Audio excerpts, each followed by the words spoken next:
Hello and welcome to my newsletter for this month. This is sort of March now into April, and as always, the months seem to be moving along really quickly. And usually for March, it is a long month. It's a 5-week month, so I think in my mind it's always a long month. But I think as I get older, time takes on and has taken on a different shape. So here we are in April. And I would like to thank everyone for their wonderful feedback on the path to release. It seemed to really connect with people in terms of what was going on around them. And we talked about this continual bombardment and overload by external traumas that somehow we can connect to. And we had that whole process of being overly connected, overly sympathizing with events and people and things that are happening around us. I think for myself, I've been on a really interesting journey through March. Finally got my healing space in the new house sort of semi-sorted, got some shelving coming, and I'll certainly use that to create a little studio here in our new house. But I feel I've got a safe space that I can come and work and do my artwork and do my meditations, etc. And it's always good to have a place that you can just call your own and call your home. So I feel we've definitely been able to do that in this new location. It's a lovely home, and myself, Michael, and our now 2 adopted cats are doing really well. So those are big changes, but as well as that being a really physical change in coming into this new location, I felt for me on a physical level, as a follow-on from the Path to Release episode of last month, I'm definitely having to look at my physical well-being. And the physical is always a barometer for the mental, emotional. So if we're doing all this spiritual work in terms of self-healing, and that's what I mean when I talk about spiritual work, I talk about the self-healing process that we go through, then there is this follow-on through that it manifests in the physical, or you're releasing it on the physical. And that definitely has been my journey with March. And I've been doing a lot of spinal realignment work, which is connected to the spinal column, the spinal cord, the nervous system, which is then connected to every other system, physical system in the body. And it's been one of those really interesting processes where there's no gain without the pain. So having to really look at my responses to every single shift within the spinal column and the rib cage and the upper neck, and how that then translates and transfers pain in different areas of my body. So I feel, touching wood, I'll touch some hairy wood, as we would say in Scotland, and fingers crossed, we did a huge adjustment in the hip area on my last visit. And we've now got that I think that light at the end of the tunnel, but I don't want to speak too quickly because there could be some other adjustment as I go and see Matt today. So our physical well-being is interlinked, and we talked about being this empath and being empathic, sympathy with other people, being linked to what they're feeling. And, we do say things where we unknowingly can start to share other people's burdens. And it's really simple things like, oh, I feel your pain. I've been there. And then those 2 little phrases, I feel your pain, you're owning their pain, or you're triggering that pain within you. Or I've been there, and that in itself can trigger up memories that are lying deep within the physical well-being, because everything goes hand in hand. You can't do all of your meditative work, become really self-reliant, become mindful, have a place within your process where you think, yep, I'm definitely here, and neglect the physical well-being. And that's not necessarily having to start up a really physical wellness regime or completely change your diet. Everything's about moderation. So being physically aware of what your body is telling you and how it's talking to you will help complement, I think is probably the right word, of what it is that you're doing on that meditative and more wellness, mindfulness process that you're doing. I think for many of us, we here in the Southern Hemisphere are getting ready to hibernate. The clocks have turned back. My body's still trying to catch up with the clocks turning back. And for the Northern Hemisphere, the clocks have turned forward. So you're all coming into this waking state where on a physical level, our circadian rhythms are saying, well, we should be doing this and we should be doing that. So I get the feeling from my clients that they're ready to hibernate in the Southern Hemisphere. And those in the Northern Hemisphere, my clients in the Northern Hemisphere, in Europe and in the UK, they're really, really ready for some sunshine and for to be exposed to the elements, to nature, to being outside, to sort of planting their seeds, ready to reap the rewards of all of that, anything that they're investing in. So we have to really be aware of our physicality in relationship to the other work that we're doing, because we do get caught up with the fluffy stuff. I call it the fluffy stuff. And I think for me, one of the realizations, and I talk about this quite openly in my Reiki classes, where I did my Reiki one when I was I would have been in my late 20s, I think, because I don't think I had Nathan at the time.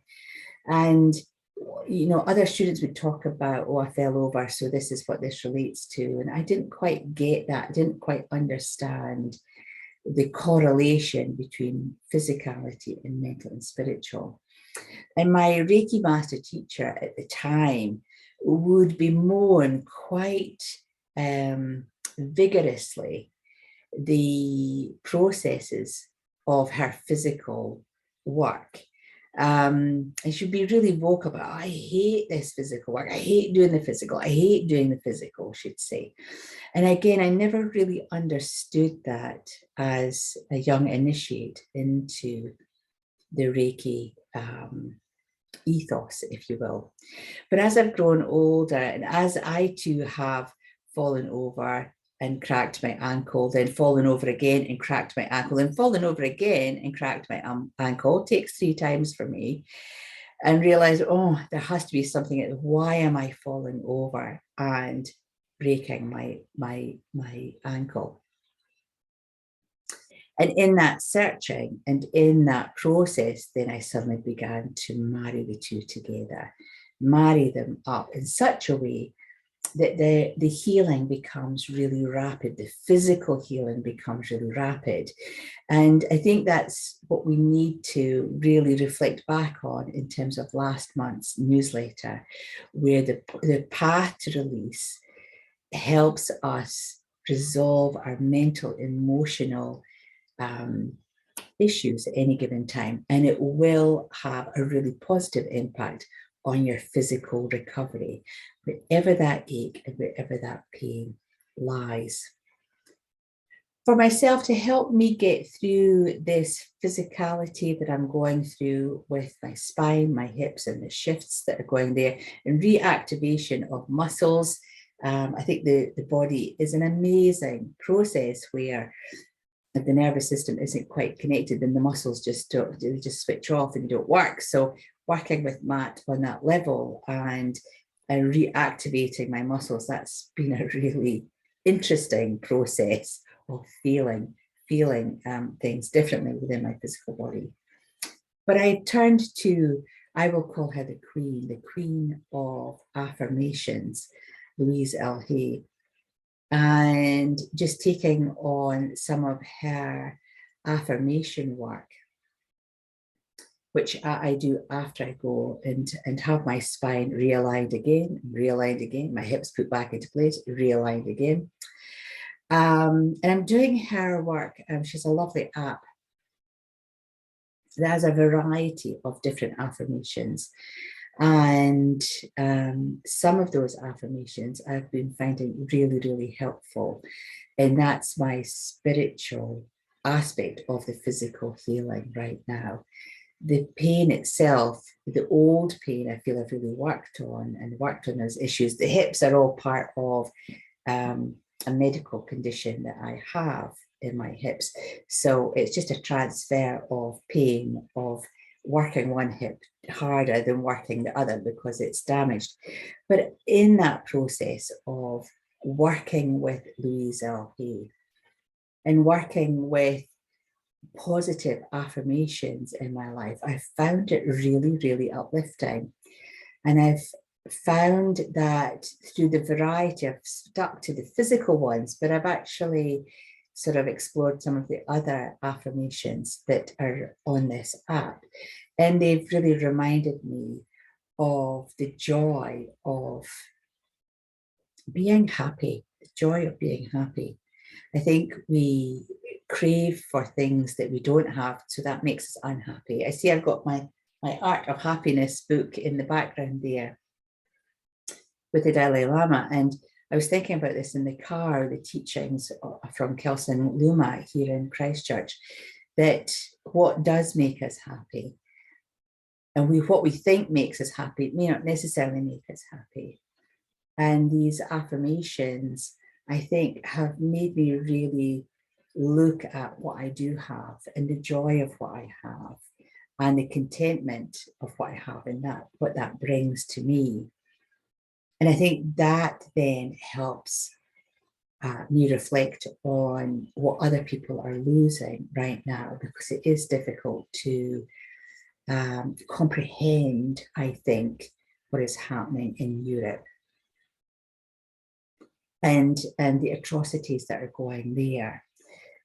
And we can't go back into our empathic sympathy where we're pulling on and dragging in everyone else's mental emotional issues, because it will catch up physically.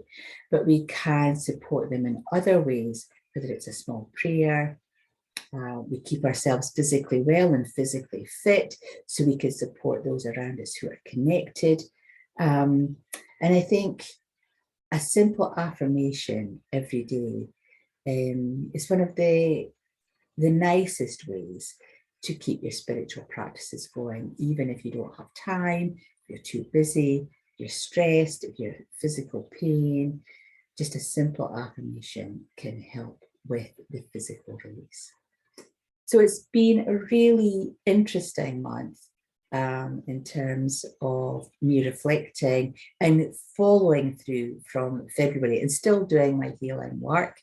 But I feel, yes, we definitely had a breakthrough on Tuesday. I hope that breakthrough is still there when I go and see Matt today, but fingers crossed, fingers crossed. With my own work, the evolution is definitely coming now that I have my space here in this lovely home. I've got time to reflect and time to create. The new website will be coming to us soon. The new logos and the name and everything that represents where I am right now will all be open to public view very shortly. So that's really exciting. So I don't have any physical workshops at the moment. I'm going to wait until we launch our new concepts. I have new locations to work from here in Rolleston, which is really exciting. And once we get everything firmed up, then we'll let you know. I think help you understand some of the physical aspects of your life. I've put a couple of links in the newsletter for my meditations on Insight Timer. So Insight Timer, I've been with Insight Timer for about 7 years now, and I have 5 meditations listed there, and they're free.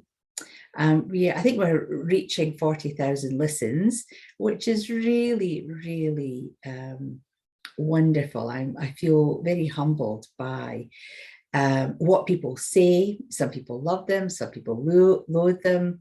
You can't please them all the time, but the feedback in general is that people get a lot from them. And 2 of the most popular ones is Soul Purpose and the chakra balance, the chakra healing. So if you're finding on a physical level that you're struggling a little bit, then please use the link in the meditation. You'll see what, I think her name was Anna from, I've taken Elizabeth and Anna's testimonials from the Insight Timer website, just to give you a reflection of what they have thought of the meditations.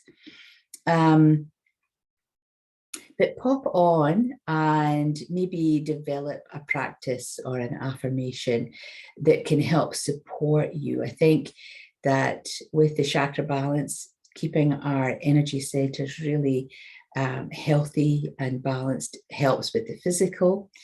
But having a sense of soul purpose, having a sense of direction, because our direction will constantly be changing as we evolve, as we grow, as we get a different perspective in our lives. I know that's definitely might be my journey.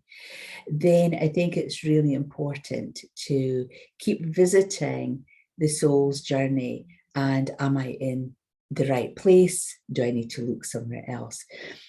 So there's 2 links there. Please feel free to link in, become part of the global community that is on my Insight Timer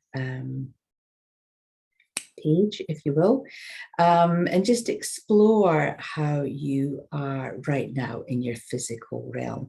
Are you in the right location? Do you have the right facilities? Have you got space around you? Are you physically feeling well?